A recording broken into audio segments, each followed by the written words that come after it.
Então, pessoal, vamos para a nossa 11ª aula, né, de sistemas lógicos programados. Hoje a gente vai ver um pouco de teoria, né, que também é muito importante para o aperfeiçoamento no curso. Então, agora vamos iniciar um novo jeito de programar, né, CLP, que também é muito utilizado, além do ladder, é a programação em Graph7. Então, a partir de agora, a gente vai entender um pouco sobre as noções fundamentais, né, desse tipo de programação, também algumas noções complementares, alguns exemplos de aplicação, né, entender o que são as macroetapas e as macroações, e também alguns métodos de implantação. Então, agora a gente vai começar entendendo, né, o que é o Graph7. O Graph7 nada mais é do que um método gráfico que é utilizado em sistemas industriais automatizados. Ele permite que se representem, né, através de modelos gráficos de estados e comportamento de sistemas sequenciais. Então, ele organiza o processo industrial em etapas, né, em sequência. Então, onde reside o interesse, né, nessa nova linguagem de programação? Porque a partir dos modelos criados em Graph7, se pode ser gerado automaticamente um programa controlador, né, do sistema. Fica bem mais fácil, sendo mais simples, né, de construir esse modelo do que desenvolver o programa, né, do controlador, porque o Graph7 ele garante uma programação mais por etapas, então fica bem mais fácil de fazer esse tipo de programação. Então, qual é o diferencial, né, dessa nova linguagem que é o Graph7? Ele permite descrever o funcionamento de sistemas que são complexos através de modelos compactos, né? Então, ele consegue estruturar esse projeto, né, essas etapas de um projeto complexo no sistema mais compacto, então fica bem mais fácil. E também ele permite fazer a simulação do funcionamento dos sistemas, né? Então, você simulando ele, como ele é feito em etapas, então se torna mais fácil detectar e eliminar os eventuais erros, né? Então, por isso que ele é tão utilizado.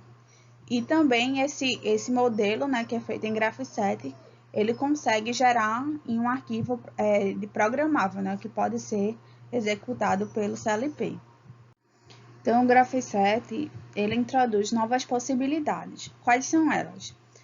A primeira é a sincronização de operações, né? Então, você consegue sincronizar várias etapas de forma simultânea ou alternativa, né? Fazendo uma ou outra.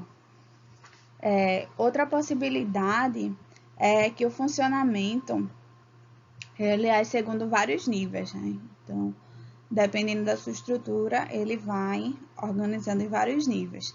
E ele também tem interações entre si, né, de controle organizado hierarquicamente, ou seja, um tem prioridade em relação ao outro, né? Então, ele é mais prioritário que o outro.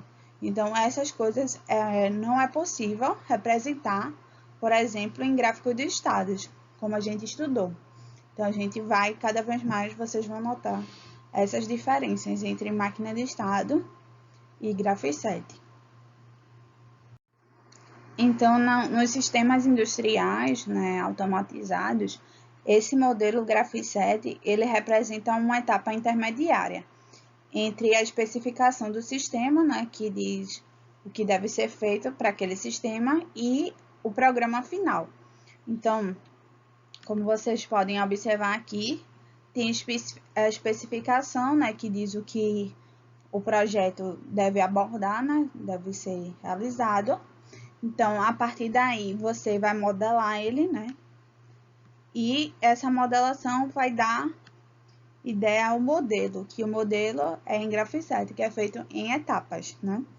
E depois, quando você carrega esse código em Graph7 para o programa, ele vai codificar, né, em uma linguagem conhecida, que pode ser ladder, né? e outros tipos que são níveis hierárquicos mais fáceis para a máquina compreender. Então, aqui tem um exemplo, né, de uma prensa automatizada. Então, nessa prensa automatizada, são fabricadas algumas peças por compressão de um material em pó. Então, a parte do comando tem que mandar as sinalizações para o operador, né? E o operador vai indicar as instruções para a parte de comando. E a partir daí, ele vai executar algumas ordens, que é, por exemplo, subir e descer essa peça aqui de cima, ou subir e descer essa peça aqui de baixo, para que seja prensado o material em pó. E também tem alguns sensores que ajudam ao CLP ver se realmente a ação foi executada, né? Que são os sensores de posição alta e posição baixa das duas peças. E ele manda essas informações voltando, né, para o CLP, que é a parte de comando. E também ele pode mandar outras informações, como para o dispositivo de carregamento, né, e evacuação, por exemplo. Então, esse aqui é um exemplo prático, né? Então, detalhando mais o funcionamento. A prensa, né, que a gente viu, ela vai ser constituída por um pulsão fixo inferior, né, e um superior, né, móvel. E também vai ter uma matriz móvel, né, e o ciclo de funcionamento vai ser da seguinte maneira.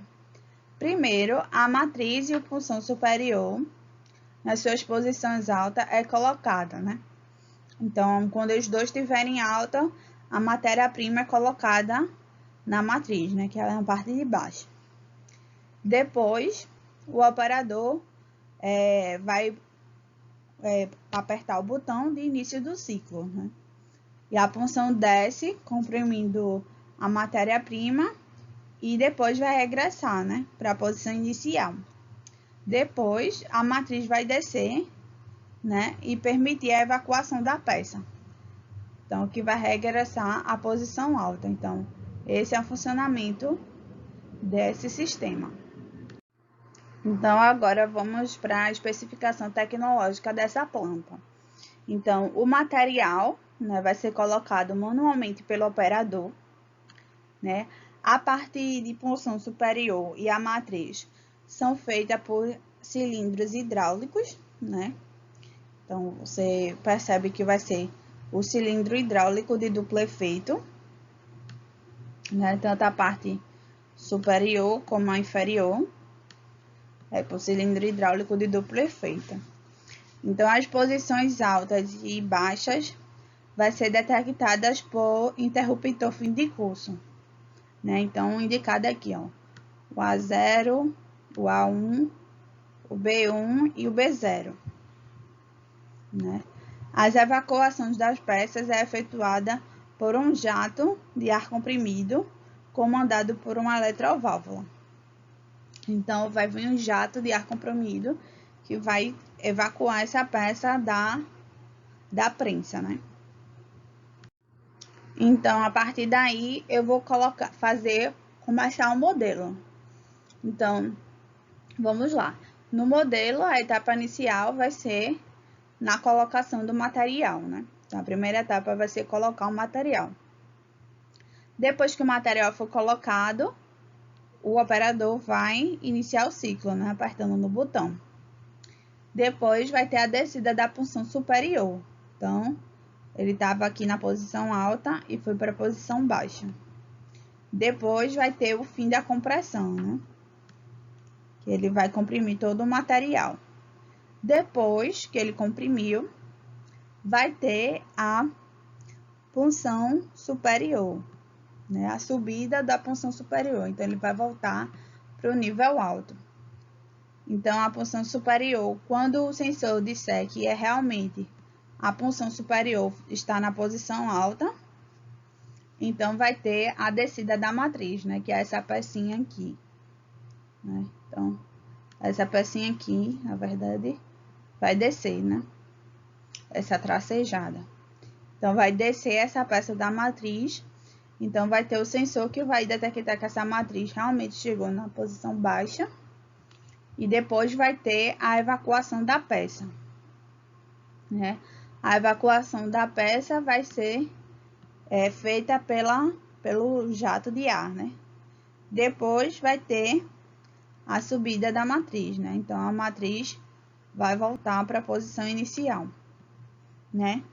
Então, quando garantir que a matriz está na posição alta, volta o ciclo, né?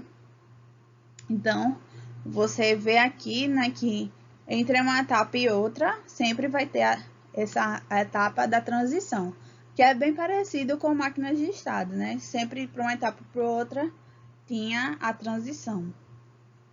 Então, esse aqui é o modelo, né? Ainda não é o Graph 7, mas isso aqui já dá a ideia praticamente de como vai ser o código em Graph 7 dessa planta.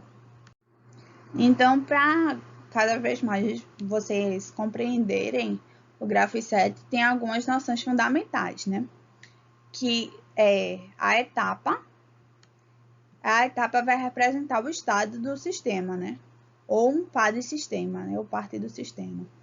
Então, a transição vai representar uma evolução possível entre dois estados do sistema, né? É o que vai fazer ir de uma etapa para outra.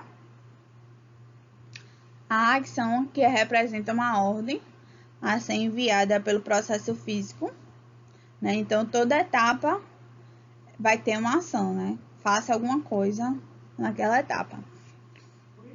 E a receptividade, que representa uma condição associada à transição, né? Que o valor vai depender do estado do processo físico e autoriza o disparo dessa transição. No caso, o sensor, né? O sensor vai dar esse feedback dizendo que realmente houve aquela ação. Outro conceito importante é a alternância de etapa, né?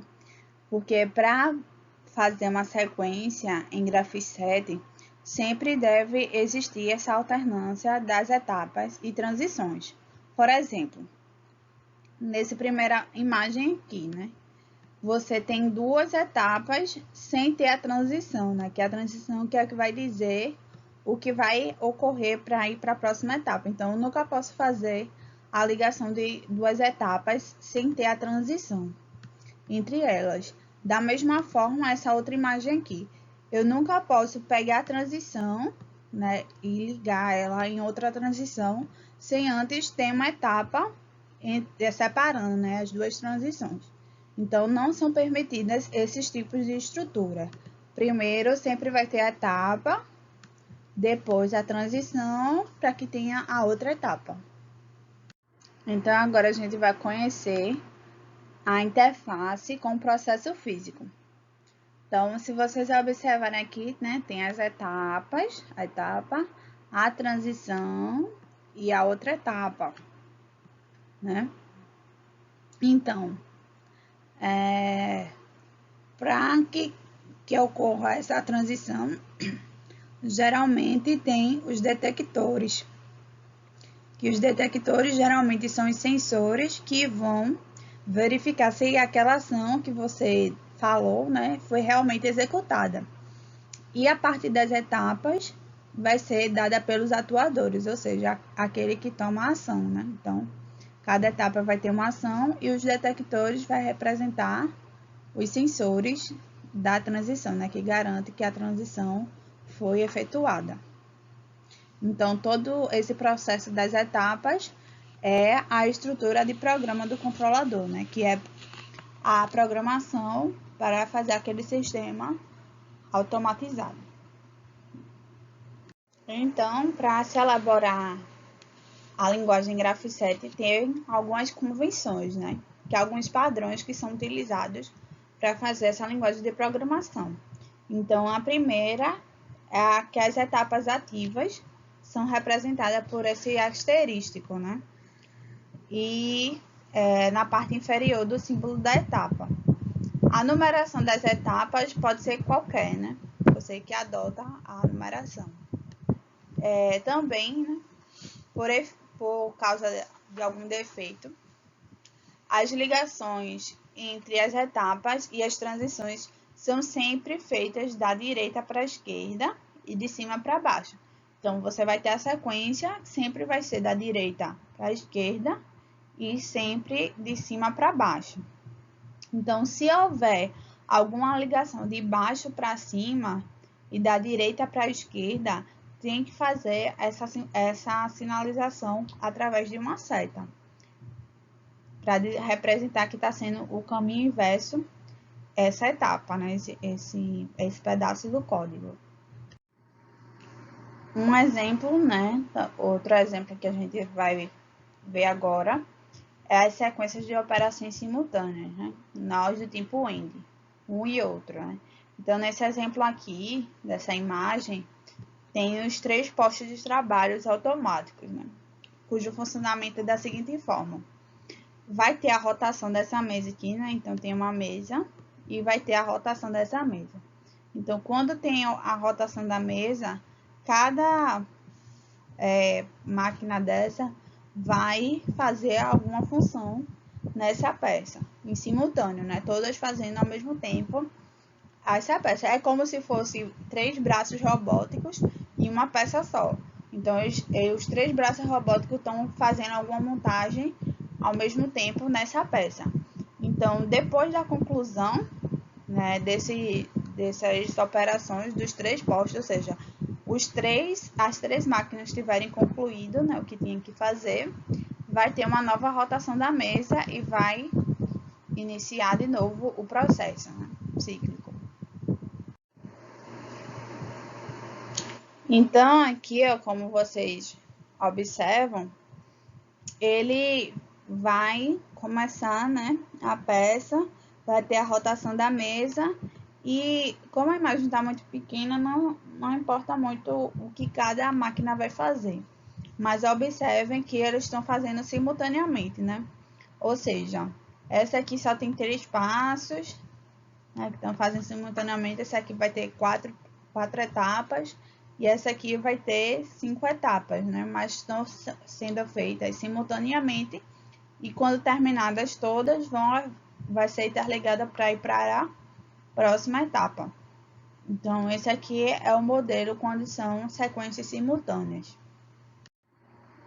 Então, aqui as sequências de operações simultâneas, né?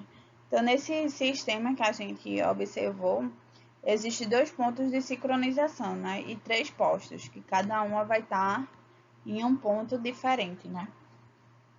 E existem dois pontos de sincronização, que é a cada giro da mesa. Então, tem sempre o início e o fim, né, das respectivas sequências de operações. Então, uma vez que elas são iniciadas, as operações em cada posto decorrem independente, ou seja, cada posto, né, eu fiz uma assemelhação, uma comparação aos braços robóticos, ou seja, cada braço, se fosse 3 braços robóticos. Então, cada braço robótico estariam fazendo ações independentes, ou seja, bem diferentes um do outro, mas com o avanço da operação dos outros postos, né? Então, todos iam estar operando de maneira assíncrona. Então, esse tipo de forma de trabalho é representado pela lógica AND, né? Um e outro. E é representado através de um traço duplo, né? Conforme é representado nos modelos que a gente viu anterior.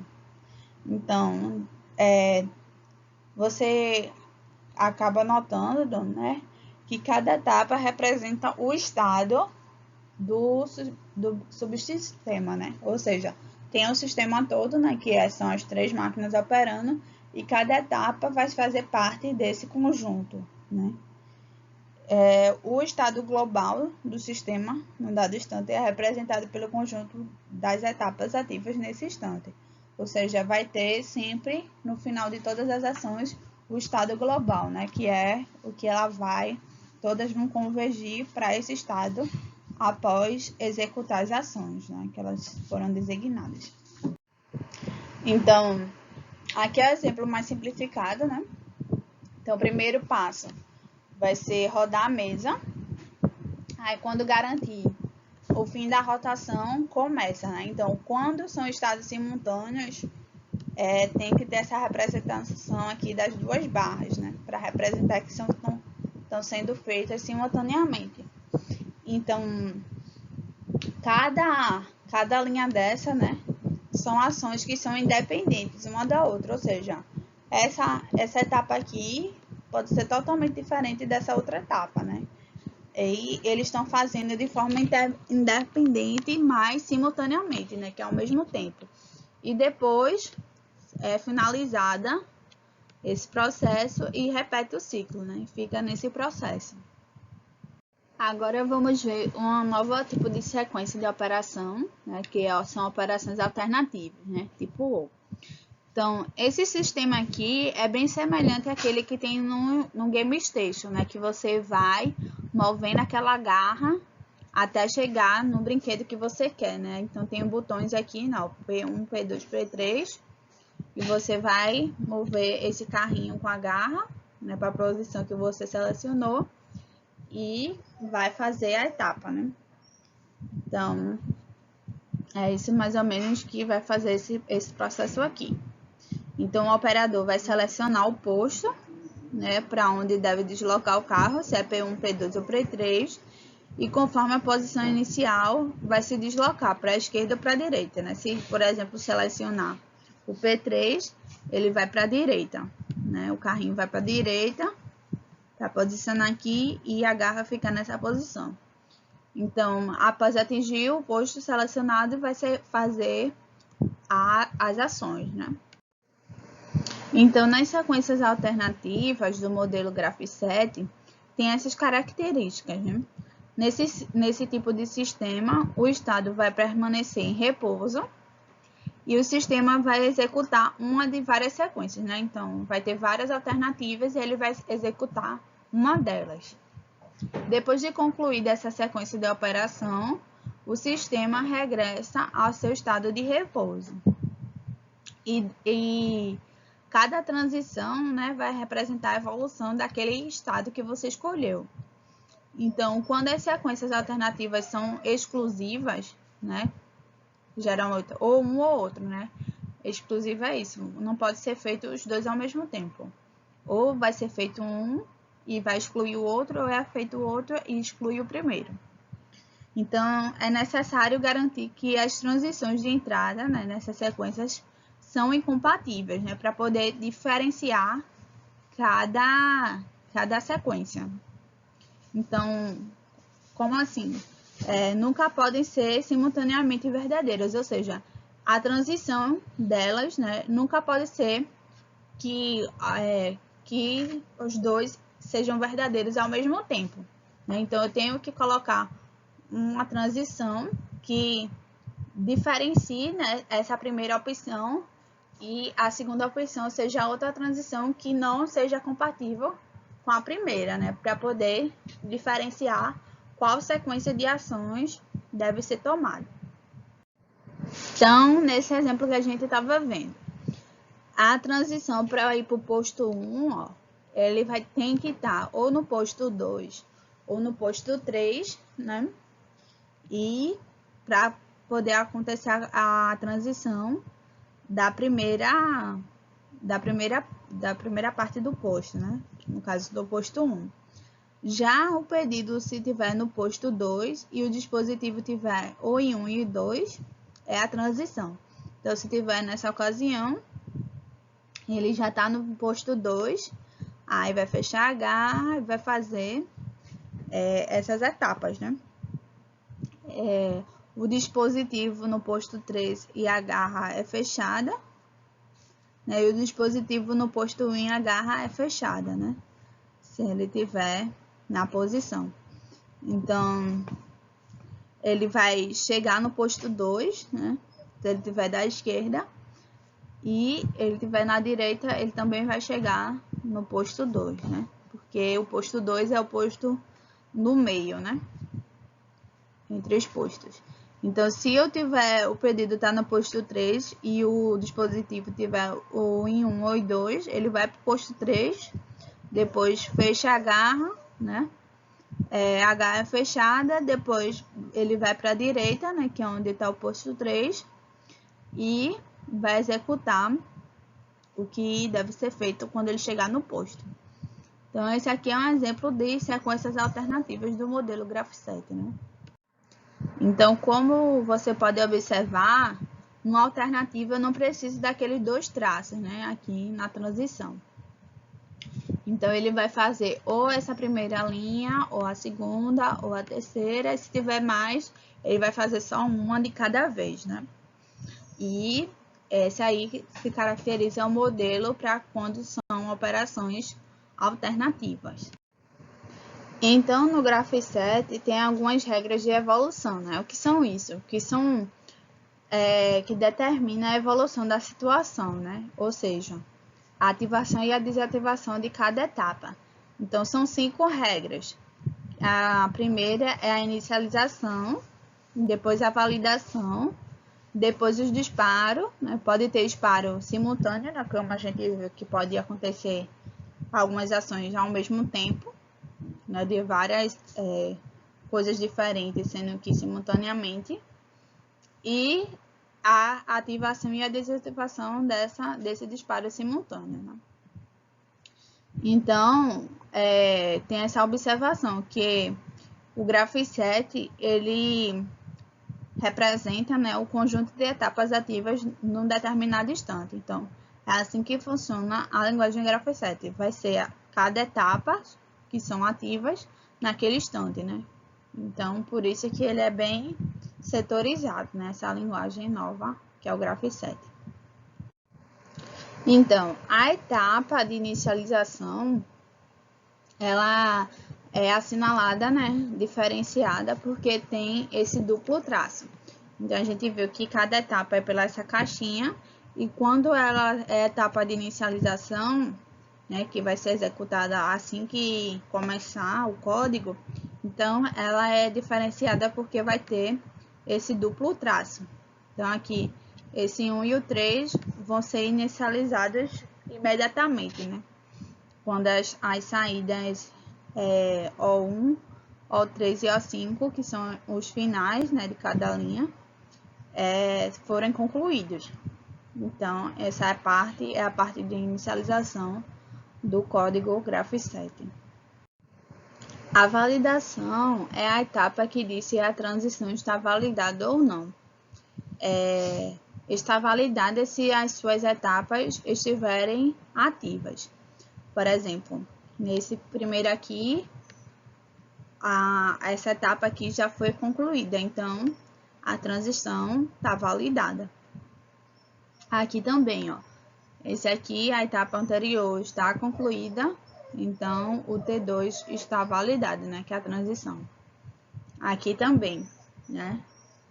Esse aqui, nesse caso, como é uma ligação I, ou seja, os 3, né, teria que estar validado para poder a transição T3 estar habilitada, mas como não foi, né, uma delas não foi executada essa etapa ainda, então esse T3 aqui ainda não está validado, ou seja, ele ainda não vai ser executado. Já aqui, ó, no T4, T5 e T6, o T4 e T5, que as ações já foram feitas, ele está validado, mas o T6 não, né? Porque essa etapa anterior ainda não foi executada. Outra etapa importante do Graph-7 é a etapa de disparo, né? Que é representada quando a transição tiver o valor lógico 1, por exemplo. Nesse primeiro aqui, como a etapa foi executada, o T1 está habilitado, que é a transição. Então, ele está esperando a transição ocorrer. Se ela ocorrer, ele vai habilitar a próxima etapa e vai desabilitar a etapa anterior. Da mesma forma aqui. Como esse aqui está habilitado, ele está esperando a transição. Então, ocorrer a transição é a condição que provoca a transição. Ele vai habilitar o próximo e desabilitar o anterior. Esse aqui que é feito simultaneamente. Então, a etapa chegou nessa etapa, então ele está esperando que a transição ocorra, né? Então, quando a transição ocorrer, ele vai receber o valor lógico 1. Então, como é simultâneo, ele vai ativar as duas outras etapas ao mesmo tempo. Então, outra parte importante do Graph7 é os disparos simultâneos, né? Que são transições que são disparadas simultaneamente. Por exemplo, essa aqui, em que a condição anterior, as duas aconteceram, né? Ao mesmo tempo. Então, eles também vão habilitar, como esse caso aqui é o I, né? Que é 2 barras, ele vai habilitar a próxima transição ao mesmo tempo. Então, se a transição T9 e a transição aqui também, a outra transição, ocorrerem ao mesmo tempo, né? Foram habilitados para 1, então vai ativar as próximas etapas simultaneamente, né? Então, nesse caso aqui, que é a condição OU. Então, a etapa foi habilitada, né? Então, vai esperar a transição. Então, essa aqui é a transição T11 ocorreu, essa aqui é a T13 ocorreu e essa T12 não ocorreu.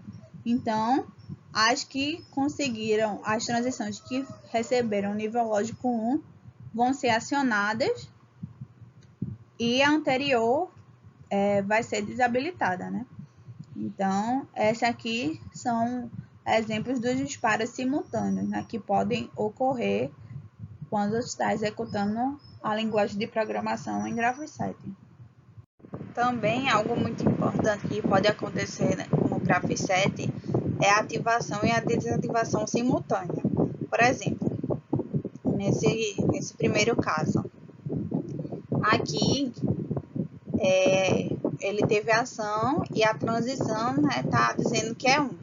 Então, se não tivesse essa etapa anterior aqui, ele iria ativar, né, a próxima etapa e iria desativar essa do meio, né? Iria ativar essa aqui e iria desativar essa. Sendo que, como essa do meio tem uma etapa anterior que também está habilitada, então ela vai continuar ativa, né? Aí, então, vai vir essa para cá e a outra, a anterior, vai ativar essa. Então, ela vai permanecer ativa. Outro caso aqui é esse do lado, né? Por exemplo, tem uma situação I aqui, em que as duas ações estão ativadas. Então, e a transição é 1.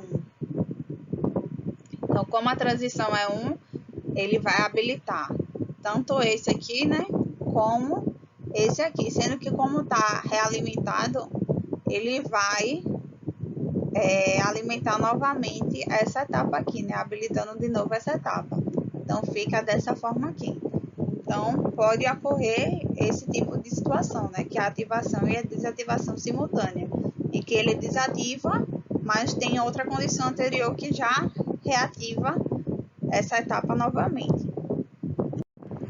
Então, agora a gente vai iniciar algumas noções que são complementares, né, para entender mais sobre Graph7.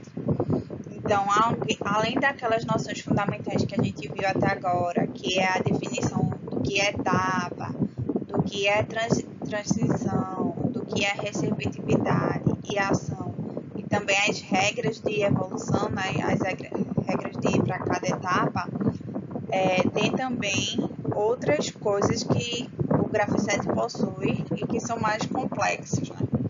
Então, são as definições de variáveis internas, de ações condicionais e pontuais, a questão das temporizações, as macroetapas e as macroações. Então, a gente vai ver agora esses novos conceitos.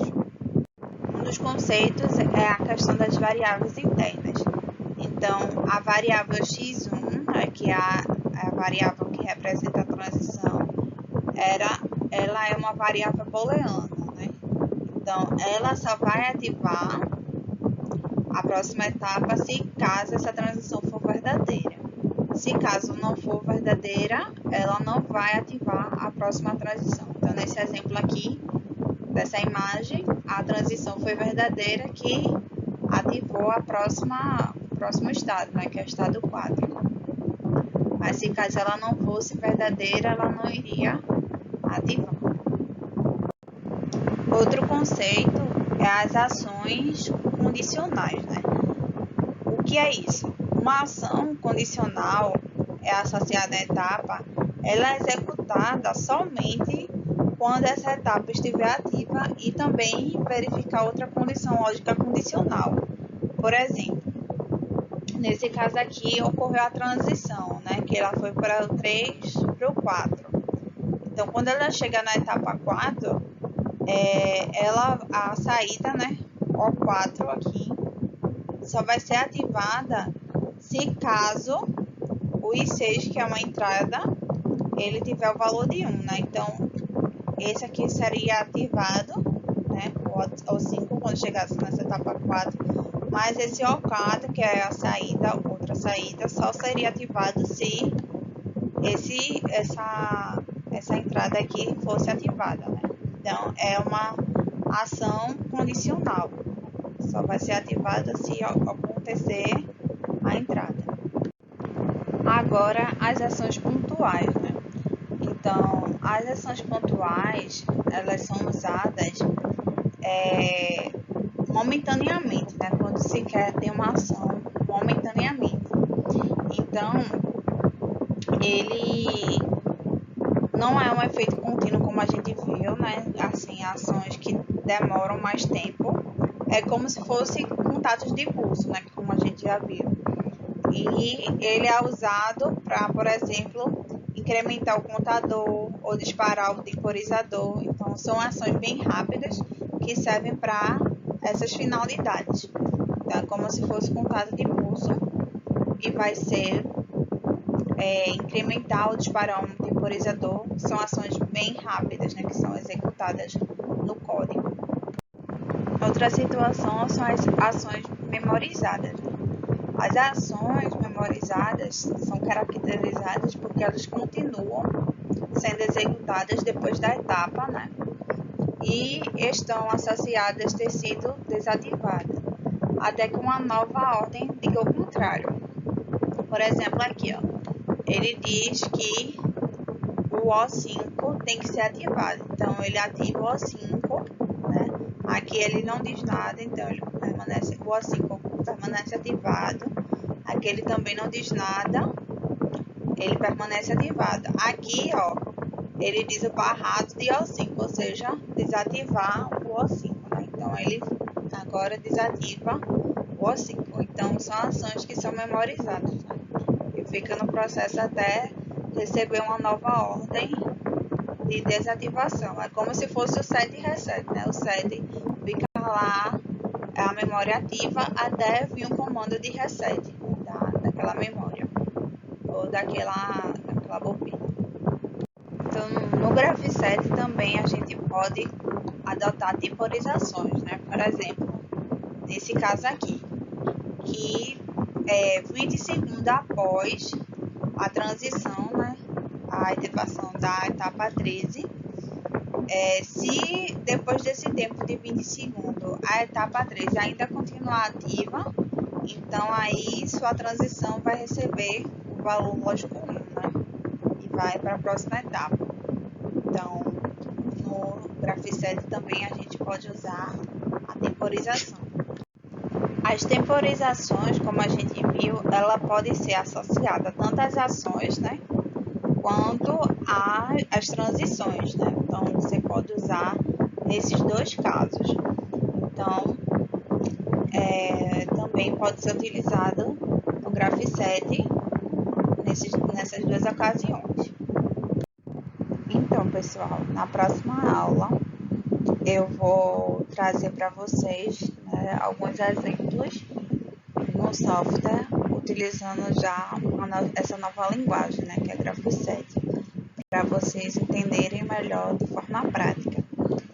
Lembrando que tem as atividades para vocês fazerem lá na plataforma do AVA, que vão ser as notas de vocês, né? Respondendo as atividades é o que vai valer a nota.